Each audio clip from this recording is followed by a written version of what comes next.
Yes, friends. Today I'm going to prove Pythagoras theorem. It is very important theorem. From board point of view के हिसाब से देखूं मैं और किसी भी बोर्ड में देखें, चाहे वो यूपी बोर्ड हो, चाहे राजस्थान बोर्ड हो, चाहे आईसीएसई बोर्ड हो, चाहे कलकत्ता बोर्ड हो, कोई भी बोर्ड हो। अभी तो के सारे बोर्ड्स में एनसीईआरटी लागू हो गया है सभी जगह पर। एनसीईआरटी में सबसे फेमस थ्योरम है पाइथागोरस थ्योरम। और चाहे वो बेसिक का पेपर हो, चाहे स्टैंडर्ड का पेपर हो, आपको पाइथागोरस थ्योरम प्रूव करने के लिए मिल सकती है। तो हाउ टू प्रूव, तो ये बात दूसरी बात, ये पाइथागोरस थ्योरम है क्या चीज? पाइथागोरस थ्योरम का मतलब होता है किसी भी राइट एंगल ट्रायंगल में हाइपोटेन्यूज का स्क्वायर, हाइपोटेन्यूज का स्क्वायर। राइट एंगल ट्रायंगल यानी कि जहां पर 90 बन रहा है, उसने कहा है given triangle ABC is right angled at B. जो ट्रायंगल एबीसी है, मैं एक बार आपको द्वारा बना के दिखाता हूं यहाँ पर, सो दैट क्लैरिटी हो जाए। This is A and this is B and this is C. ठीक है, उसने कहा है ये एक राइट एंगल ट्रायंगल है एबीसी, और आप प्रूव करो कि ए सी स्क्वायर बराबर A B square plus B C square. इस राइट एंगल ट्रायंगल में A C square A B plus B C के बराबर होगा, A B square plus B C square के बराबर होगा। ये आपको प्रूव करना है। मैंने क्या काम किया, मैंने सबसे पहले इसमें कंस्ट्रक्शन किया। देखो इधर कंस्ट्रक्शन में मैंने बी डी जो है that is perpendicular to A C draw किया। B D is perpendicular to A C, that I did. Clear? अब जरा बात करते हैं आगे की। अगर ये ट्रायंगल एबीसी है बच्चों, वहां पर 90 बन रहा है, कहां पर? यहाँ 90 बन रहा है। मान लो यहाँ थीटा बनेगा, तो यहाँ कितना बनेगा? 90 माइनस थीटा बनेगा। अरे भाई, ये 90 थीटा है तो ये 90 माइनस थीटा होगा, बिकॉज इन तीनों का सम 180 होता है। ये 90 पहले से दिया है उन्होंने। ओके, अब सुनो, अब मैं बात कर रहा हूँ आपसे ट्रायंगल ए डी बी में। ए डी बी में बच्चों ये 90 है, ये थीटा है, ये 90 है, ये कितना होगा? 90 माइनस थीटा होगा ना। यानी कि ये वाला जो एंगल है that will be 90 minus theta. जवाब दो, क्यों? ये थीटा है और ये वाला एंगल 90 है बेटा, ये कितना होगा? That is 90 minus theta. Yes, in the same way ये 90 माइनस थीटा मैंने पहले बोल दिया, तो ये वाला एंगल कितना होगा? ये थीटा होगा, क्योंकि ये बी डी सी एक राइट एंगल ट्रायंगल है। तो एंगल बी कितना होगा? 90 थीटा होगा। ये 90 और ये 90 माइनस थीटा। ये आपको समझना है सबसे पहले। तो अगर ये समझ में आ गया तो हम जो ट्रायंगल्स लिखने में हमें कोई दिक्कत नहीं आएगी। और जरा बात करते हैं, अब मैं प्रूफ चलता हूँ इसका। ठीक है, ये सबसे पहले आपका गिवन लिखा, फिर टू प्रूफ, फिर कंस्ट्रक्शन। ये मैंने अलग से डायग्राम बना के दिखाया जानबूझकर, so that you can understand it easily. सबसे पहले बच्चों मैं बोल रहा हूँ,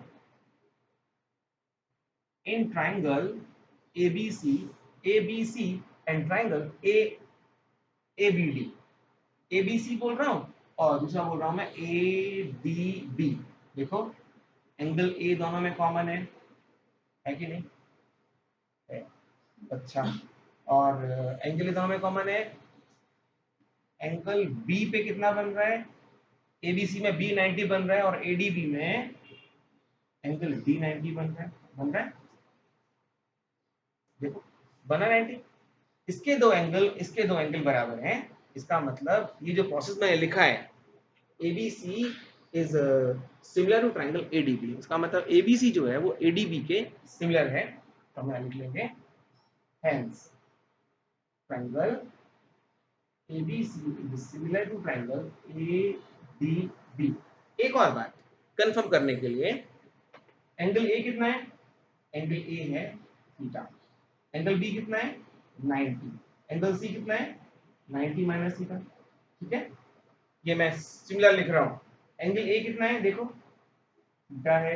एंगल डी कितना है? 90 है। और एंगल बी कितना है? तो 90 माइनस थीटा। ये जो रेशियो, ये जो सिस्टम है, ये आपको समान दिखना चाहिए, तभी आप बोलना कि दोनों ट्रायंगल सिमिलर हैं। Otherwise both triangles are not similar. Clear? अगर ये आपको नजर आ जाता है या यहाँ तक आप पहुंच जाते हैं तो आप समझना आपने सारा काम ठीक किया है। ओके, तो मैं इसको मिटा रहा हूँ, कंस्ट्रक्शन को, उसको, सो दैट हम काम कर सकें आगे। इस क्वेश्चन में है तो कुछ नहीं, बाकी इसका जो प्रूफ है उसमें जो सिमिलरिटी है वो आपको ध्यान में आनी चाहिए। तो मैं उसको लिख रहा हूँ, triangle ADB is similar to triangle ABC. ठीक है। एक दूसरी बात जो आपको ध्यान रखनी है, जिस समय पर आप जब क्योंकि साइड्स जब ट्रायंगल सिमिलर होते हैं तो साइड्स कैसी होती हैं, प्रपोर्शन होती हैं। तो साइड्स प्रपोर्शन में आप BD को शामिल मत करना बस, ठीक है।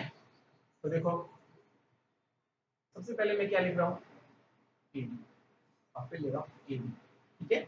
BD मैंने छोड़ दिया, तो यहाँ से फर्स्ट सेकेंड, यहाँ से फर्स्ट सेकेंड, यहाँ से फर्स्ट थर्ड, यहाँ से फर्स्ट थर्ड, तो क्या हो जाएगा, AD upon AB is equal to क्या होगा, AB अपॉन AC। समझ में आई बात, बस मल्टीप्लाई करो, तो AB स्क्वायर हो जाएगा AC इंटू AD, इस number 1। Clear, is it clear, okay. अब देखो मैं बात कर रहा हूँ in triangle ABC and triangle BDC, ठीक है। बाकी मिटा दो बेटा, ये नोट कर लिया होगा आप लोगों ने। सबसे इंपॉर्टेंट बात ये है इसमें कि आप कुछ भी लिखो, कुछ भी लिखो, बट आप जब लिखें और आप जब चेक करें उसमें तो एंगल्स इक्वल समझ में आने चाहिए। जैसे मैंने लिखा है ABC, तो ABC में एंगल C कितना है, वो 90 माइनस थीटा है ना, और एंगल B कितना है, वो 90 है। एंगल B, ये तो बात की मैंने ABC की, अब मैं बात कर रहा हूँ BDC की। BDC में angle C 90 minus theta, right है, और एंगल D कितना है, वो 90 है। इसमें 90 माइनस थीटा, इसमें 90 माइनस थीटा, इसमें 90, इसमें 90। इसका मतलब दोनों ट्रायंगल कैसे हो गए, both triangles will be similar. तो हम लिखेंगे यहाँ पर, लिखने में ध्यान रखना, triangle ABC is similar to triangle BDC। ये तो मैंने ऐसे लिख दिया है, तो चेक कर लेते हैं। एंगल A कितना है, एंगल A थीटा है, B कितना है 90 है, C कितना है 90 माइनस थीटा, राइट है। एंगल B कितना है, थीटा है, D कितना है 90 है, C कितना है 90 माइनस। देखो अब कोई गलती के चांसेस नहीं है आपके। और मैंने एक बात और क्या सिखाई आपको, आपको BD को शामिल नहीं करना है इसमें, ठीक है ना। ये BD शामिल नहीं करना है, तो क्या बचा, DC बचा और BC बचा, है ना।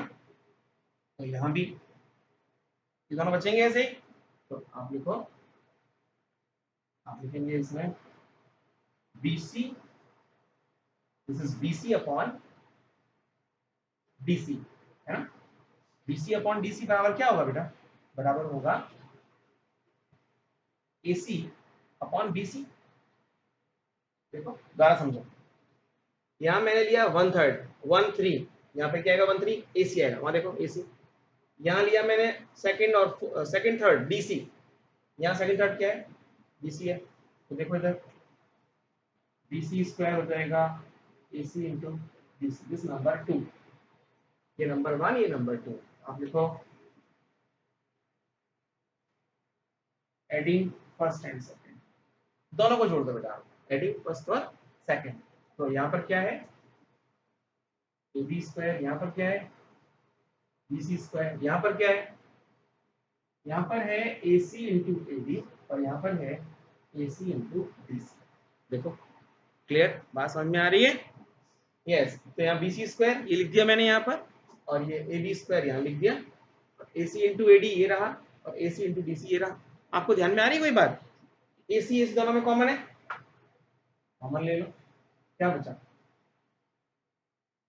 AD प्लस DC बचा। देखो जरा, अब तुम यहाँ देखो AD प्लस DC क्या होता है, AD प्लस DC क्या होगा, AC होगा। तो यहाँ पर हम लिखेंगे AC इंटू AC, है ना।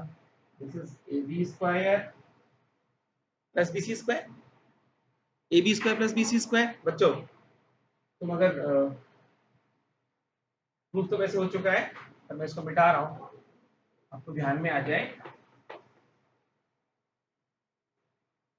क्या हुआ, AB square plus BC square is equal to AC square हुआ। AC इंटू AC क्या हो गया AC स्क्वायर।